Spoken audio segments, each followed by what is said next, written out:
We were deep in the forest. No cell signal, no headlights for miles, just the crackle of firewood and the occasional echo of something that didn't quite sound like wind. It was supposed to be a family weekend, just us. Her idea.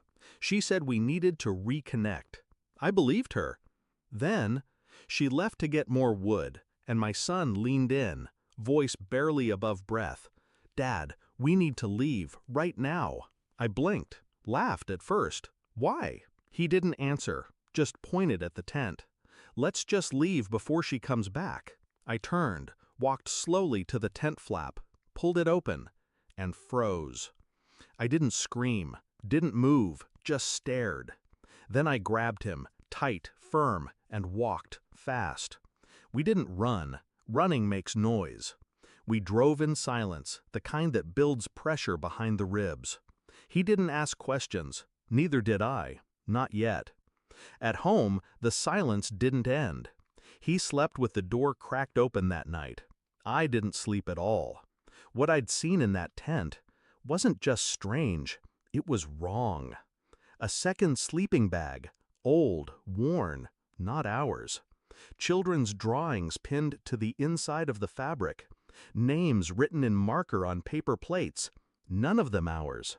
Photos, Polaroids, none of me, just her, with other kids, different ones, boys, girls, smiling, some crying. One photo had a date, 2017. That was the year she had her mental break, the year she said she'd gone to her sister's in Arizona for space. There was no sister in Arizona, never was. And something in my gut told me, those kids, they weren't hers. I didn't accuse her. I kissed her goodnight, I packed our son's lunch, I played along. And while she showered, I searched. Email, photos, drive folders. Nothing obvious, she was careful. But not perfect.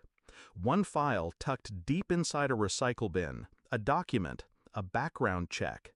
Not on me, on a boy named Logan, age 8, missing, 2016. The photo in the file matched one of the Polaroids. I kept looking. She had a second email, hidden under a fake alias. I cracked it with a password reset and an old phone number, mine, ironically. Inside? Messages, dozens. Some from women asking if she still offered special retreats for trauma-affected children. Others were payments, Venmo receipts, thousands. I followed one address. It led to a review site, 5 stars. Best decision I ever made. My son came back stronger. Thank you, Mara. Mara wasn't her real name, but the picture on the page was her face, smiling, like she'd never lied. I brought it to my son first. Didn't show him the worst. Just enough. He didn't look surprised. "I saw some of them," he said, "in the woods." She told me not to talk about them. His voice cracked. She made them call her Mom, too. I held back the rage, barely. I made copies, handed them to a private investigator, a former cop who owed me a favor. Within 48 hours, he found 2 of the families. Missing reports, no leads, no closure. Until now. Then he found the cabin, not the one we stayed at, another one, deeper, hidden. He told me not to go alone. I went anyway. It was empty when I got there. But the walls, covered in more drawings, more names. One was circled in red, ours. Next to it, the word final. I waited until she came back from yoga, laid the files out on the kitchen table, Polaroids, emails, maps. She paused in the doorway, stared, didn't speak, didn't blink. Then, cool as ice, she walked forward, picked up one photo, and studied it. "I told you to never go through my things." That was her response. Not denial, not panic. Control. Always control.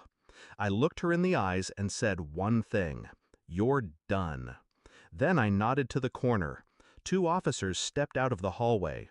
Cuffing her was quiet. She didn't struggle, didn't speak. As they let her out, she turned to me. "I saved them," she whispered.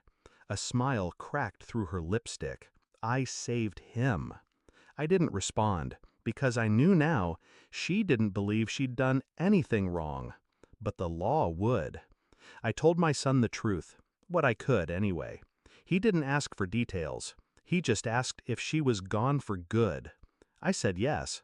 He nodded once and went back to building his Lego fortress. I watched him for a long time. He still flinches when doors shut too loudly, still checks the window at night. But he's starting to laugh again. And me?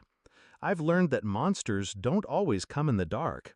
Sometimes they smile across campfires and say they love you. But I saw what was in that tent, and now, so will the rest of the world.